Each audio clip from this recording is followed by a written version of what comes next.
Hello students, कैसे हो आप? आशा करती हूँ कि आप सभी ठीक होंगे और अच्छे अपने अपने घरों पर बैठ के अच्छे से पढ़ाई भी कर रहे होंगे। तो स्टूडेंट्स, आज हम यूनिट 1 का असेसमेंट फॉर लर्निंग का यूनिट 1 का ही 13 लेक्चर जो 13 टॉपिक कर रहे हैं, कॉन्टिन्यूज एंड कॉम्प्रिहेंसिव इवेल्युएशन, सतत और व्यापक मूल्यांकन। ये बहुत ही इम्पोर्टेंट क्वेश्चन है।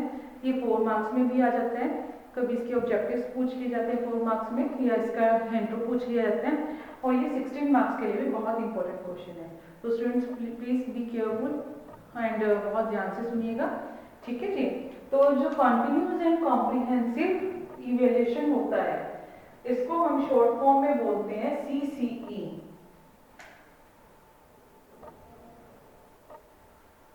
हिंदी में भी इसको इसी तरह से CCE ही बोला जाता है। इसका शॉर्ट फॉर्म है, बड़ा ही पॉपुलर फॉर्म है, क्योंकि हमारे स्कूल्स में आपने अक्सर इस चीज को सुना होगा। CCE जो आपका इवेल्युएशन है, जो इस तरह से होता है, कॉन्टिन्यूस एंड कॉम्प्रिहेंसिव इवेल्युएशन, ठीक है जी। ये एक प्रोसेस है। कॉन्टिन्यूस एंड जो कॉम्प्रिहेंसिव इवेल्युएशन है, एक प्रोसेस है जिसके द्वारा हम स्टूडेंट्स की परफॉर्मेंस को चेक करते हैं, इवेल्युएट करते हैं, दोनों ही मेथड्स के द्वारा, through both formative and summative evaluation. उसमें फॉर्मेटिव और समेटिव दोनों ही इवेल्युएशन को हम इंक्लूड करते हुए जब हम स्टूडेंट्स की परफॉर्मेंस को इवेल्युएट करते हैं, हम उसका मूल्यांकन करते हैं, और उसमें हर एक एस्पेक्ट जो है, इसको हम क्या कहेंगे, इज अ प्रोसेस। जो CCE है वो एक प्रोसेस है। किस टाइप का प्रोसेस है? जो हमें क्या करता है, ऑफ इंश्योरिंग लर्निंग, जो इंश्योर कर रहे हैं हमें, जो स्टूडेंट्स की लर्निंग परफॉर्मेंस के बारे में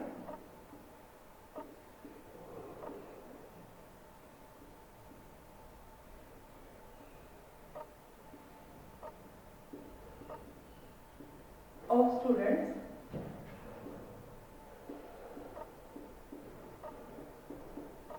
through both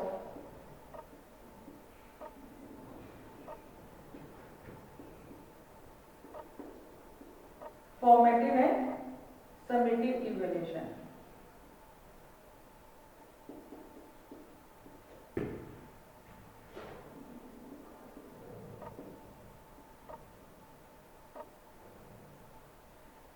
In different areas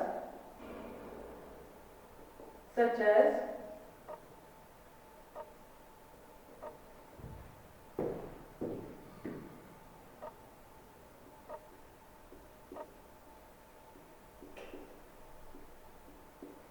psychomotor, ठीक है जी।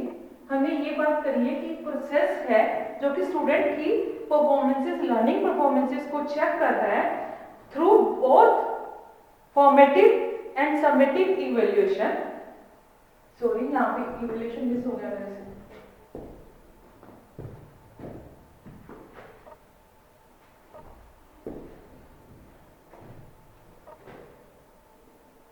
समेटिव और फॉर्मेटिव इवेल्युएशन जो दो मेथड हैं इवेल्युएशन के, दोनों हम पढ़ चुके हैं पहले इवेल्युएशन के टॉपिक में, ठीक है जी।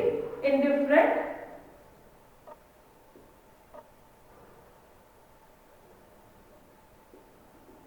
Areas such as psychomotor, overall development करनी है, चेक करनी है, तो उसमें सारे तरह के एस्पेक्ट इंक्लूड होंगे। सीसी के अंदर सारे तरह के एस्पेक्ट जो होते हैं हमारे इंक्लूड होते हैं, that is psychomotor,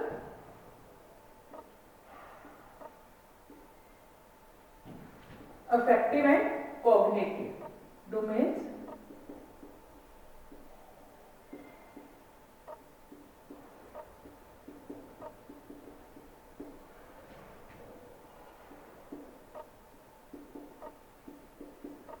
for overall development, ठीक है जी। जो ओवरऑल डेवलपमेंट को चेक करने के लिए, यानी कि सारी जो हम कहते हैं व्यापक रूप में कितने उसके अंदर प्रगति हुई है, उसके अंदर प्रोग्रेस हुई है, उसके लिए वो क्या करते हैं कि एक प्रोसेस बना दिया गया है CCE नाम से, जो कि लर्निंग को इंश्योर करता है, लर्निंग परफॉर्मेंसेस को, स्टूडेंट्स की, छात्रों की, जो हमारे अधिगम के जो होते प्रदर्शन होता है, छात्रों की अधिगम प्रदर्शन को इंश्योर करता है। ये कैसे? तो हम क्या करते हैं कि फॉर्मेटिव, रचनात्मक और योगात्मक दोनों तरह के मूल्यांकन के द्वारा छात्रों की जो अधिगम प्रदर्शन है उसको इंश्योर करने के लिए एक प्रक्रिया बना दी गई है, जिसके अंदर हर तरह का एस्पेक्ट है, जो हर तरह का संदर्भ लिया जाता है, जिसमें हम साइकोमोटर, क्रियात्मक और क्रियात्मक, भावात्मक और ज्ञानात्मक तीनों तरह के एस्पेक्ट्स हम देते हैं। इसमें डोमेन्स को चेक करते हैं। एक जैसे कि मैंने पहले भी आपको कई बार बताया कि साइकोमोटर क्रियात्मक जो होता है आपका, आपके जो मूवमेंट से रिलेटेड होता है, आपके बॉडी लैंग्वेज से रिलेटेड होता है, आपका जो आपका आपके जो हम कहें कि आपके जो क्रियाओं से रिलेटेड होता है कि आपके अंदर जो क्रियाएं करने का ढंग है वो कितना चेंज हो गया है। और ज्ञानात्मक जो आपका है, जो आपकी नॉलेज है, कंटेंट से रिलेटेड होता है, और जो भी आपकी नॉलेज होती है उससे रिलेटेड होता है। इफेक्टिव आपका भावात्मक होता है कि आपकी फीलिंग्स जो आपके पीयर्स के साथ, टीचर्स के साथ जो भी आपका फीलिंग्स अब कैसी हो गई हैं, आपके कितनी चेंज हुई है, कितने आपने लर्न किया है, कितना ज़्यादा आप बेटर करने लगे हो। ठीक है जी। तो हर तरह का एस्पेक्ट जो है इसमें इंक्लूड कर लिया जाता है, और उसमें दोनों तरह के इवोल्यूशन प्रोसेसेस इंक्लूड कर लिए जाते हैं, फॉर्मेटिव एंड समेटिव, और उसके थ्रू आपका जो छात्रों का जो अधिगम प्रदर्शन है उसको चेक किया जाता है। ठीक है स्टूडेंट्स, क्लियर? अब मन में आता होगा कि CCE यो एक ही प्रोसेस है, एक ही कंटेंट है, ये दो कंटेंट है। ये एक्चुअली दो कंटेंट है जिनको जिसको मर्ज कर दिया गया है। ठीक है जी, ये दो तरह के कंटेंट हैं CCE। First one is continuous component,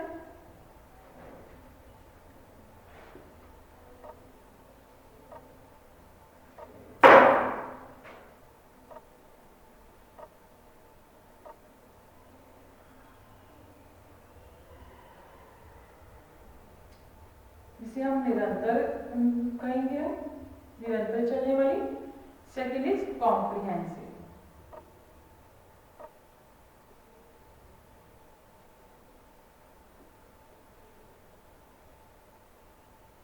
यानी कि सतत है जो एक आपका, दूसरा आपका जो व्यापक है। ठीक है जी। कॉन्टिन्यूस जो कंपोनेंट होता है, इससे आपको पता है कॉन्टिन्यूस का क्या मतलब है कि एक पीरियोडिकली, जो एक रेगुलर इंटरवल्स के बाद जो हम पीरियोडिकली चेक कर रहे हैं, परफॉर्मेंसेस को चेक कर रहे हैं, जैसे कि फॉर्मेटिव में हमने पहले भी करा हुआ है कि जो आपके एक पूरा ईयर है उसको 6 भागों में डिवाइड कर देता है, 2 फॉर्मेटिव, फिर एक ऐसे समेटिव असेसमेंट, फिर 2 फॉर्मेटिव, फिर यानी कि फुल ईयर आपका जो है आपका इवैल्यूएशन होता रहता है। आपका हर महीने बाद, 2 महीने बाद आपका जो है इवैल्यूएशन हो जाता है, जिससे आपके अंदर कॉन्टिन्यूटी बनी रहती है, यानी कि एक रेगुलर इंटरवल के बाद जो आपके पीरियोडिकली आपको इवैल्यूएट कर लिया जाता है उसी को हम कॉन्टिन्यूस कंपोनेंट बोलते हैं। ठीक है जी। उसके बाद आपका कॉम्प्रिहेंसिव कंपोनेंट। कॉम्प्रिहेंसिव जो कंपोनेंट होता है उसके अंदर जो आपका है दोनों तरह, इसमें आपके 2 तरह के आते हैं,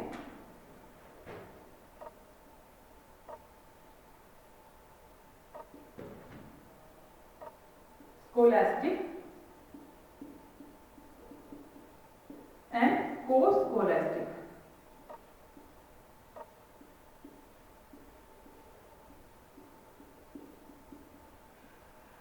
ठीक है जी। जो आपका स्कोलास्टिक होता है उसे शैक्षिक इवैल्यूएशन बोलते हैं। ठीक है जी। अभी कॉम्प्रिहेंसिव की बात चल रही है, और जो आपका को-स्कोलास्टिक होता है उसे गैर शैक्षिक बोलते हैं। हिंदी में शैक्षिक और गैर शैक्षिक, 2 तरह के आपके आ गए हैं। ठीक है जी। जो आपका स्कोलास्टिक होता है उसके अंदर आपका जो होता है सारा एकेडमिक आ जाता है, सारा एकेडमिक उसमें इंक्लूड हो जाता है स्कोलास्टिक में, जैसे कि सब्जेक्ट रिलेटेड जितने भी हैं, इसको हम बोलेंगे कि सब्जेक्ट से रिलेटेड जितना भी आपका एकेडमिक से रिलेटेड या सब्जेक्ट से रिलेटेड जितना भी आप जितनी भी नॉलेज है, जितना भी आपका इवेल्यूशन है, इसके अंदर आता है। इसमें दोनों इंक्लूड होते हैं स्कोलास्टिक में, फॉर्मेटिव एंड समेटिव दोनों इंक्लूड हो जाते हैं। फॉर्मेटिव इवेल्यूशन भी, ठीक है जी, दोनों के थ्रू ही होता है ना आपका एकेडमिक जो चेक किया जाता है, उसमें फॉर्मेटिव में भी आपका एकेडमिक चेक हो रहा है और समेटिव में भी आपका एकेडमिक चेक हो रहा है, ठीक है जी।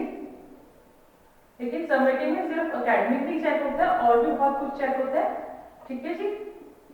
तो आपका स्कोलास्टिक में दोनों तरह की इवैल्यूएशन इंक्लूड हो जाती है, जो सिर्फ एकेडमिक से रिलेटेड है, जितना भी एकेडमिक से आपका लर्निंग कंटेंट से रिलेटेड है वो सारा आपका स्कोलास्टिक में आ जाएगा। अब को स्कोलास्टिक में कौन सी आती है, जो भी को एकेडमिक जो भी होती है आपकी को एकेडमिक, यानी कि आपकी आर्ट एंड क्राफ्ट का, आपसे डांस से रिलेटेड, सिंगिंग से रिलेटेड, आपका स्पोर्ट्स से रिलेटेड जितनी भी आपकी एकेडमिक अदर देन एकेडमिक जो आपकी नॉलेज, आपके अंदर टैलेंट है, उसको उभार के बाहर लेके आना, वो सारा को स्कोलास्टिक के अंदर आता है, जिसे हम को एकेडमिक भी बोल देते हैं, ठीक है।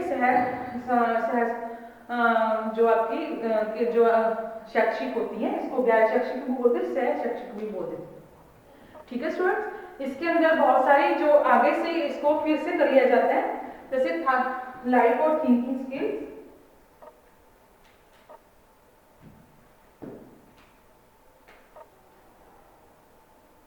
को फिर से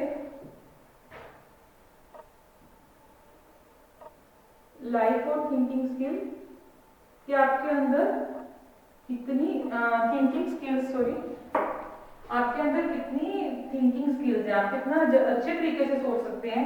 जैसे कि आपको डिफरेंट तरह के प्रोजेक्ट दिए जाते हैं, उसके अंदर आपको आपके अंदर कितनी क्रिएटिव, कितना आप अच्छी तरह से सोच सकते हैं, कितना जल्दी सोच सकते हैं और कितना बेटर सोच सकते हैं, ठीक है ना। जैसे कि आपको क्लास के अंदर अगर ग्रुप डिस्कशन करवाया जाता है, पूरी क्लास के अंदर डिस्कशन करवाया जाता है, एकदम छोटी सी डिस्कशन शुरू कर देते हैं टीचर्स। अक्सर होता है कि किसी टॉपिक को लेकर डिस्कशन शुरू कर दिया और स्टूडेंट्स कितना एक्टिवली पार्टिसिपेट कर रहे हैं और कितना अच्छे ढंग से आंसर कर रहे हैं और कितना उनके अंदर थिंकिंग स्किल्स हैं, ठीक है जी। वो आपका स्कोलास्टिक में आएगा, क्योंकि उसमें एकेडमिक से रिलेटेड कुछ भी नहीं है, वो जस्ट आपकी थिंकिंग स्किल्स को आपके चेक करने के लिए होता है। उसके बाद आपका आता है एटीट्यूड,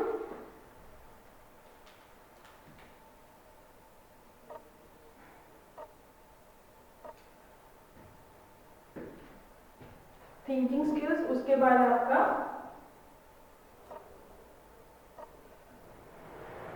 आपके अंदर कितनी रीडिंग और जो है आपके जो राइटिंग स्किल्स है, राइटिंग से रिलेटेड है, या फिर आपके रीडिंग से रिलेटेड है, आपकी थिंकिंग से रिलेटेड है, ठीक है। आपकी स्पोर्ट्स से रिलेटेड एक्टिविटीज हैं, आपके एटीट्यूड्स क्या हैं अपने टुवर्ड्स उसके लिए,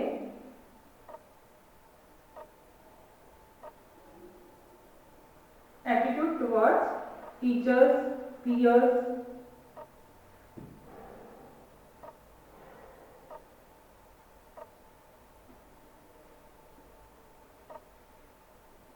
जो आपका बिहेवियर है, आपका एटीट्यूड है, आपका जो अपने टीचर्स के साथ और अपने साथियों के साथ, अपने क्लासमेट्स के साथ कैसा है, इसको देखना। क्योंकि अगर हम देखें तो हम इसको स्कोलास्टिक में नहीं ऐड कर सकते हैं, लेकिन ये बहुत ही मायने रखती हैं। या आपकी जो स्किल्स हैं, आपके अंदर जो टैलेंट है, ये इस तरह का थिंकिंग स्किल्स है, ये आपके फ्यूचर कैरियर के लिए आपके लिए बहुत मायने रखता है। आप किस तरह से, क्योंकि कहा जाता है, किसी विद्वान ने कहा है कि जब तक आप अच्छी तरीके से आपको करना नहीं, आप किसी के साथ एडजस्ट नहीं कर सकते, अपने पीयर्स के साथ एडजस्ट नहीं कर सकते हो, तब तक आपकी जो है नॉलेज है जो बिल्कुल जीरो है।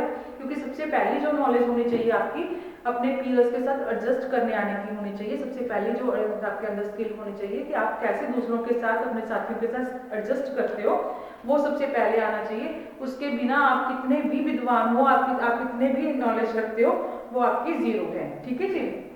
तो आपका ये attitude towards teachers and peers होना चाहिए। उसके बाद आपका होना चाहिए को-करिकुलर एक्टिविटीज आपकी ऐड होगी इसमें। थर्ड है आपकी को-करिकुलर एक्टिविटीज,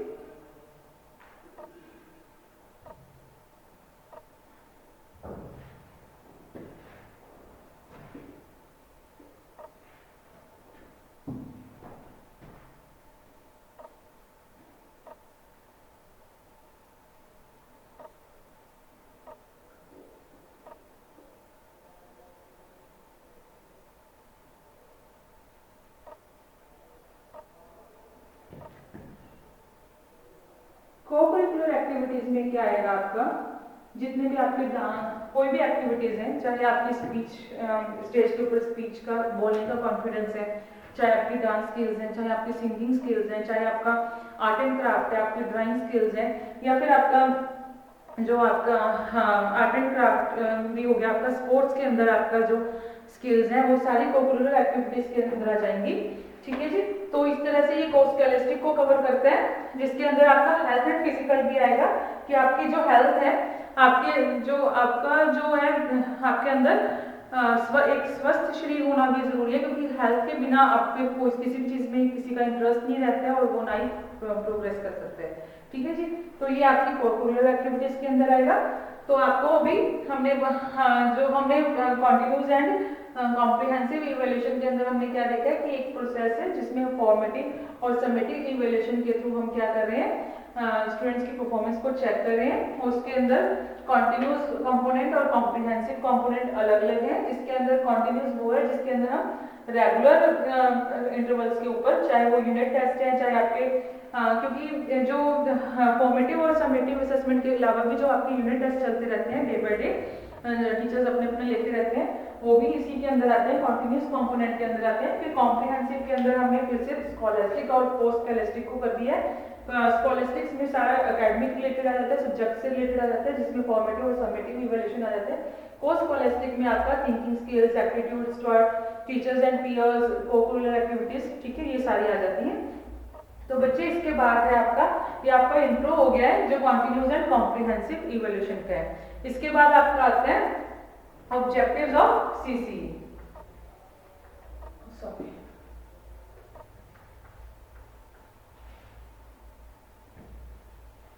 सबसे पहला ऑब्जेक्टिव क्या होगा कि टीचिंग लर्निंग जो है प्रोसेस है वो चाइल्ड सेंटर होना चाहिए। सबसे पहला जो हमारा ऑब्जेक्टिव ये रहेगा कि जो हमारा टीचिंग लर्निंग प्रोसेस है वो चाइल्ड सेंटर होना चाहिए। उसमें जो केंद्रित बिंदु होना चाहिए वो होना चाहिए हमारा छात्र। फिर ही फायदेमंद है, फिर ही हमारे लिए यूजफुल है, अदरवाइज नहीं है, क्योंकि हमारा जो मेन मोटिव क्या है, स्टूडेंट को ही हमने इवेल्युएट करना है। ठीक है जी। तो सबसे पहले क्या है, फिर क्या है,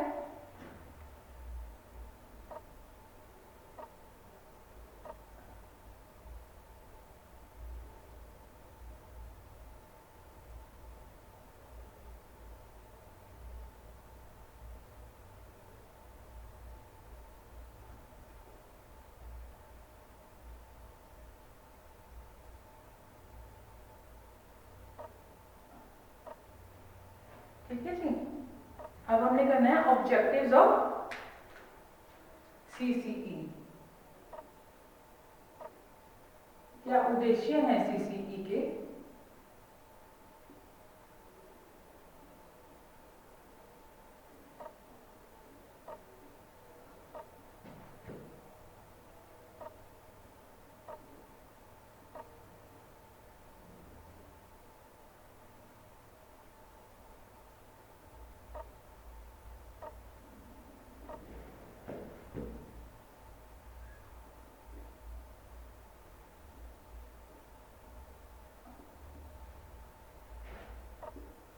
सबसे पहला जो उद्देश्य है कि जो हमारा टीचिंग लर्निंग प्रोसेस है वो क्या होना चाहिए, चाइल्ड सेंटर होना चाहिए। जो टीचिंग लर्निंग प्रोसेस है वो चाइल्ड सेंटर होना चाहिए।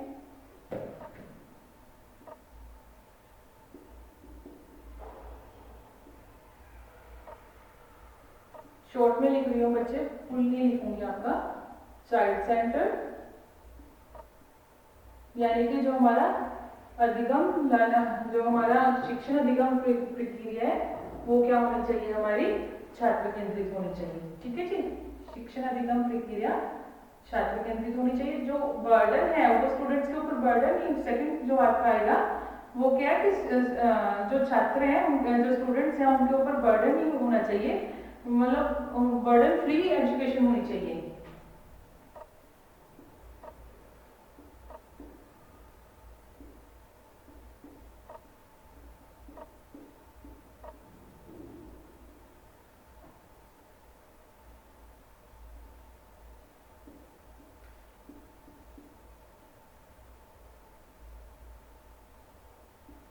जी, सेकंड वन क्या है कि जो आपकी एजुकेशन है, जो आपका ये प्रोसेस है वो बर्डन फ्री होना चाहिए।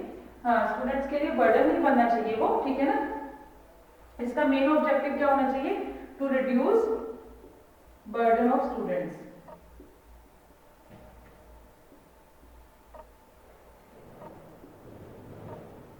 यानी कि छात्रों का जो हमारा, हमें क्या कम करना है? बर्डन को हमने कम करना है। हमें छात्रों के सेकंड ऑब्जेक्टिव क्या होना चाहिए इसका, कि हमें क्या करना है? बच्चों के तनाव को कम करना है।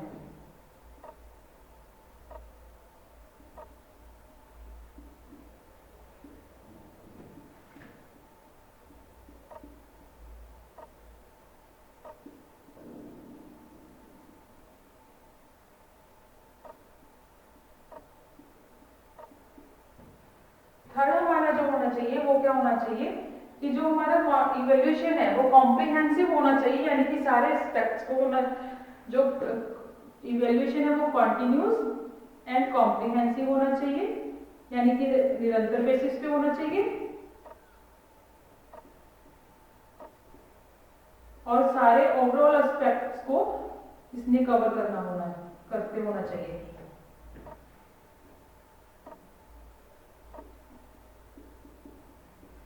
यानी कि सतत और व्यापक मूल्यांकन, जिसके अंदर ये नहीं है कि अभी एक बार ले लिया उसके बाद सीधा फाइनल में हो गया, ठीक है, कभी मन किया ले लिया, कभी नहीं मन किया तो नहीं लिया, ठीक है ना। तो वो ऐसा नहीं होना चाहिए, कॉन्टिन्यूस होना चाहिए, निरंतर होना चाहिए, कि हर टाइम मतलब फिक्स टाइम के बाद उन्होंने लेना ही लेना है, ठीक है जी। और व्यापक होना चाहिए, यानी कि सारे एस्पेक्ट्स को कवर करके होना चाहिए। ओवरऑल डेवलपमेंट देखनी है हमने, तो ये ओवरऑल डेवलपमेंट को कवर करता हो, ठीक है ना। इस तरह का हमारा मूल्यांकन होना चाहिए।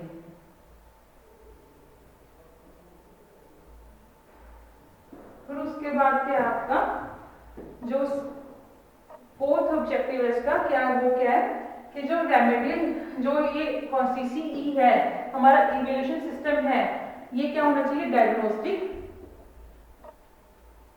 इसके अंदर डायग्नोस्टिक इवैल्यूएशन होना चाहिए, और हमारी रेमेडियल टीचिंग होनी चाहिए, यानी कि CCE should include diagnostic evaluation and remedial teaching.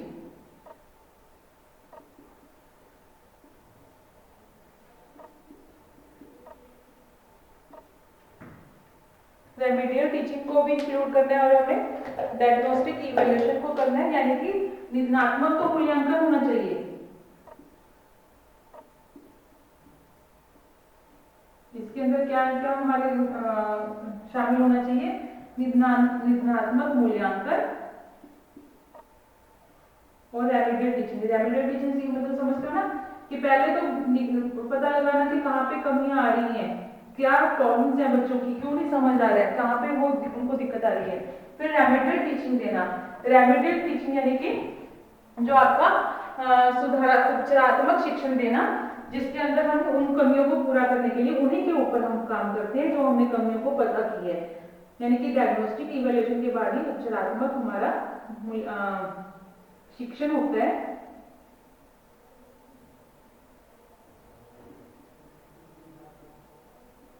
ठीक है जी।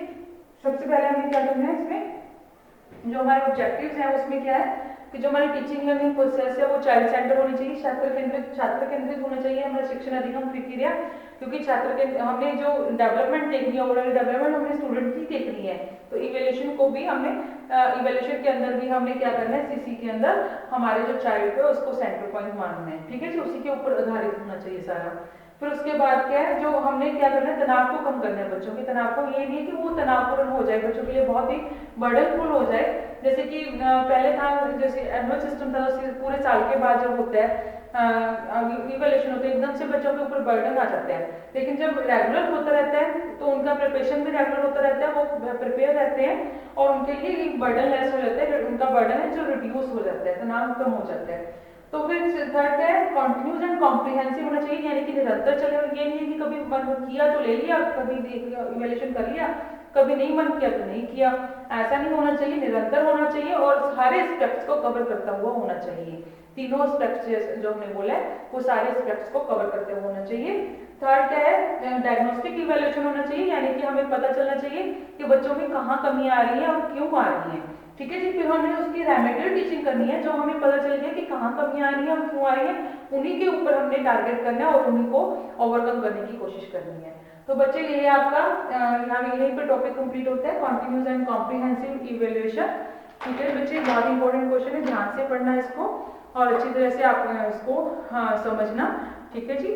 तो सो थैंक यू बच्चे, आपको लगता है, उम्मीद करती हूँ कि आपको सारा समझ आया होगा। So thank you so much.